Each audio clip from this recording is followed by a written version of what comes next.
Nakakaloka naman yung nakita natin, bungad agad talaga. So, parang may energy rito 'no, na alam mo poker face lang yung mukha niya, pero parang kusa na dumadaloy or naluluha siya. Puwedeng kusang naiiyak, kusang naluluha. May energy rin ako ng pain na naramdaman 'no, from that energy here 'no, connecting sa'yo, babe 'no. So, let me take a look at what's happening right in here.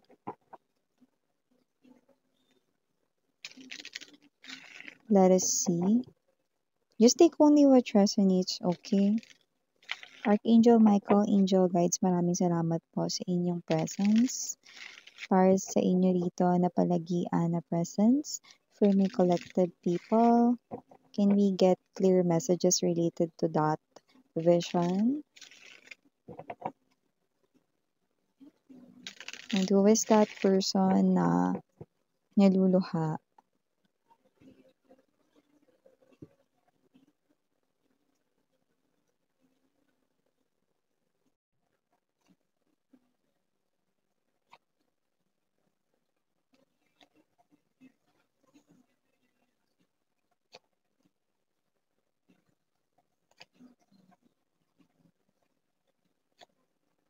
Naku, napasali pa talaga tong person mo dito. Center of the reading, Justice, okay? Right next to the Six of Cups and Four of Cups right here.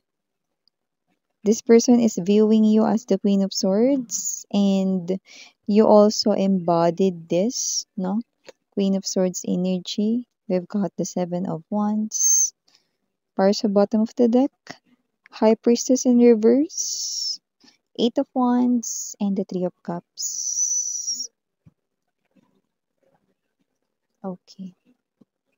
So yeah, para sa huling araw 'no, ngayong araw November 29 'no, I mean para sa huling araw 'no, na parang pagtatapos 'no, kasi meron pang energy 'no, na pinu-pull back ito 'no, like let's say 'no, 29 is the last day 'no, ng ating Mercury retrograde but now is the 30th of November 'no. So iba-iba na depende sa paggalaw 'no, ng Earth. So, sa calendar, 30th ngayon, pero yung energy ng 29th, no?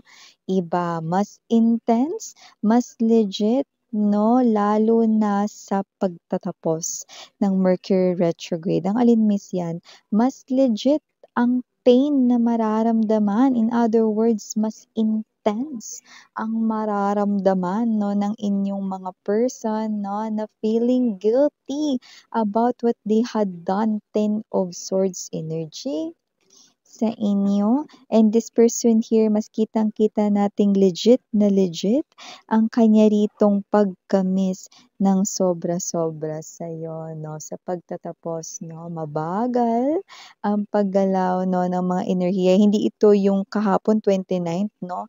Tapos na, no? Hindi, mga babes, no? Meron pang very strong energy natitira 'no, mga ilang araw pa nga ito actually.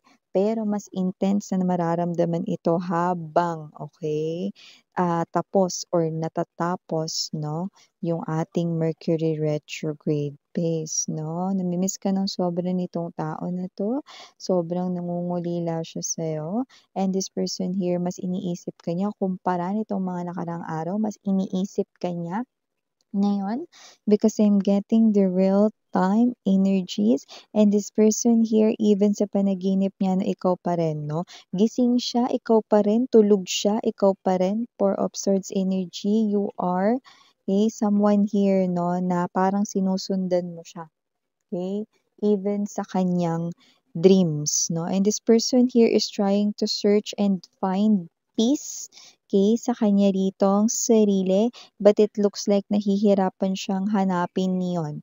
With the Four of Cups energy, this person here feels guilty about you guys na inabandonyan niya dati and this person here no feels this kind of energy na talaga naman, no? Na talagang nahihirapan siya, no? Na i-control at i-manage. Yes, no? Hi pala sa ating mga new viewers ha. My name is Yan. Returning Istambayos ko dyan. Thank you sa inyo walang sawang love and support ha.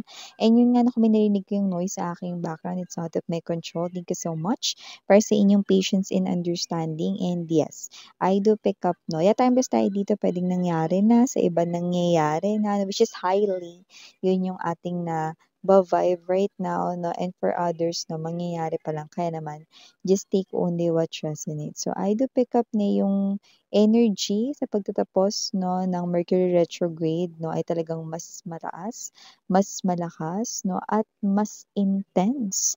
Mas lalo siyang mafe-feel guilty, mas lalo siyang malulungkot, mas lalo siya rito manghihinayang sa'yo. Yes, you heard it right. Sa'yo, no? At mas lalong maglalabasan, mas lalong maaalala niya ang mga flashbacks of memory ninyo together. Six of Cups energy, and this person here is someone who will definitely try to find that sense of calmness and serenity sa kanyang sarili, but it looks like mas magiging mahirap ito ngayon. Ayan, no? May mga energy siya rito na wala akong gusto ngayon. So, parang may energy dito na may mga lumalapit sa kanya dito pa kunyari yung nanay niya, "Anong gusto mong ulam mamaya anak?" Gano'n. "Wala akong maisip ma." "Yung ano, gusto mo ba yun? Bahala na kayo." Walang gana 'no, kahit binibigyan ng mga choices 'no, puwede rin sa mga friends niya, "Pero gusto mo ba pakilala kita dun sa friend ko? Maganda yun, gwapo yun, mabait yun." 'Yan 'no. So, may energy siya rito na, "Pre, pas muna ako diyan." 'No? So, kung sino man 'tong ex mo na 'to 'no, this person here is all about you.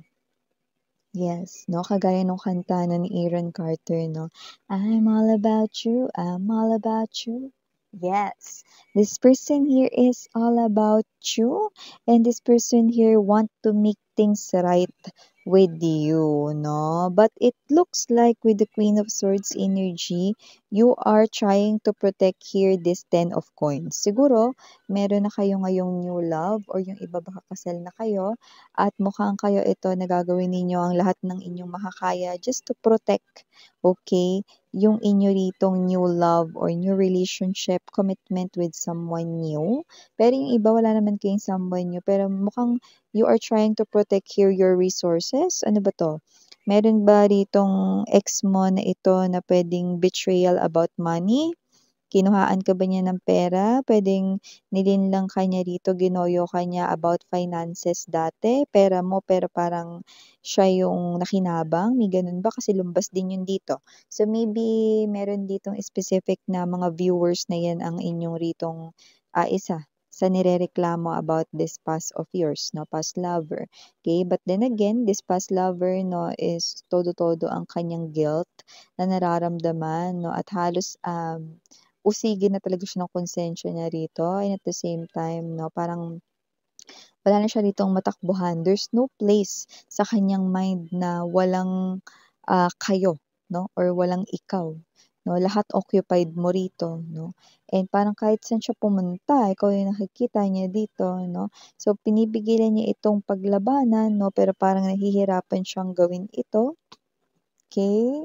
So, nakikita ko dito 'no, na mukhang nangyayari 'no, ano man ang nakatakda sa propesiya, lahat ng mga maaapektuhan sa Mercury retrograde ay hindi puwedeng ganyan lang ang mangyari 'no.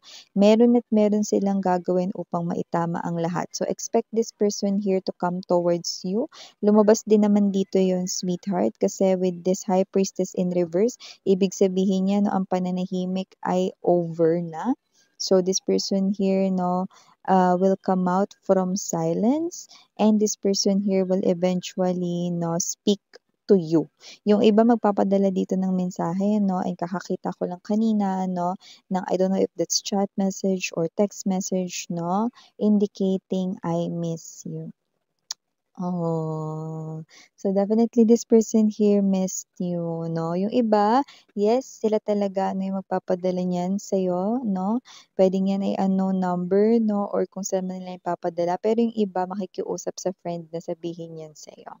From the bottom of their heart 'no, yan ang kanilang gustong sabihin 'no, "I miss you." Yeah, I miss you. There's no other way to say it.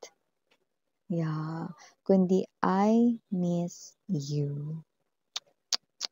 At mas lalo ka pa niyang mami-miss sa mga darating dito na mga araw 'no, at nakikita ko rito na hindi niya rin dito mapipigilan yung sarili niya 'no, na hindi yan sabihin sa'yo, okey? Kaya puwedeng yan ay through voicemail din 'no, okey? At yung iba naman puwede rin dito 'no, na text message which I pick up, chat message or 'to 'no, simpleng, "I miss you." Or miss kita, gano'n 'no. So, nakikita natin dito yung iba 'no, na hindi yan kayang gawin, papasabi yan sa friend 'no, yung friend nila ang magsasabi sa'yo or yung friend mo yung magsasabi sa'yo, yeah. Grabe 'no, sobrang hirap ng sitwasyon niya ngayon 'no, so super siyang natatakot at nahihiya rito sa'yo 'no. Ba't natatakot, Miss, yan? Natatakot kasi alam niya, no, kung ano yung nagawa niya sa inyo. So, natatakot siya rito 'no, na marinig ng harap-harapan yung mga panunumbat 'no, yung judgment ninyo sa kanya 'no. Although yung iba sa inyo hindi niyo naman yun gagawin kasi you've already moved on 'no, or wala na kayong pakialam, but this person here is afraid of your judgment.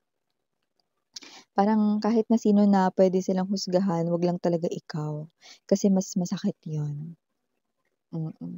Mas masakit daw yon para sa kanya. Yung iba may pamilya na kayo 'no, ngayon. Yung iba naman baka may relationship kayo or boyfriend-girlfriend na pinoprotektahan kasi yan na yung gusto mo ditong partner na makasama habang buhay. Yung iba resources or property, money ninyo yung pinoprotektahan ninyo from this person.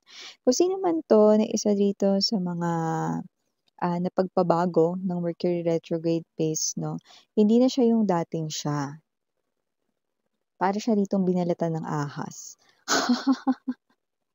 Okay, kaya kung sino man 'tong energy na 'to 'no, I do see that this person here is someone na nakikita ko ditong ime-message kayo, tatawagan kayo, sasabihin sa inyo na yun talaga yung unang bungad 'no, "I miss you" or "Miss kita, miss na kita." No matter how this person here will tell it, makikita mo talaga yung word na miss. Yes, okay.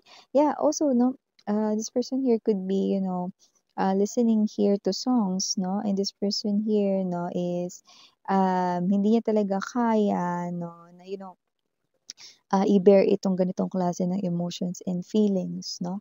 Lalo na kung ito yung klase ng feeling na mahirap paglabanan 'no, kalungkutan. Yeah. Okay. So, for the initials right in here, yes, we do have unang-una letter K.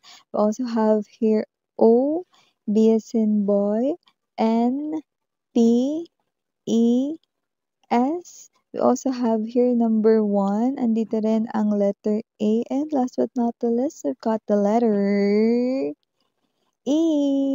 So, yeah, okay. Meron pala ritong pahabol na nakita tayo ritong mensahe 'no.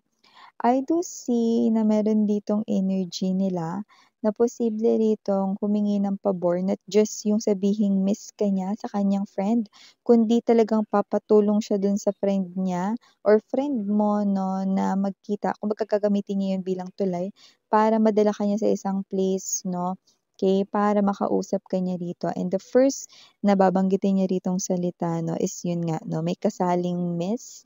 Puwedeng missing you, I miss you, or miss na kita. Yeah, all about pangungulila, all about missing you. Yeah. So, ito yung mga messages right here for you guys para sa pahabol na enerhiyang pinu-pull ng Mercury retrograde phase. Now again, I'm Yuriana Oni, sarang hail, love, and light.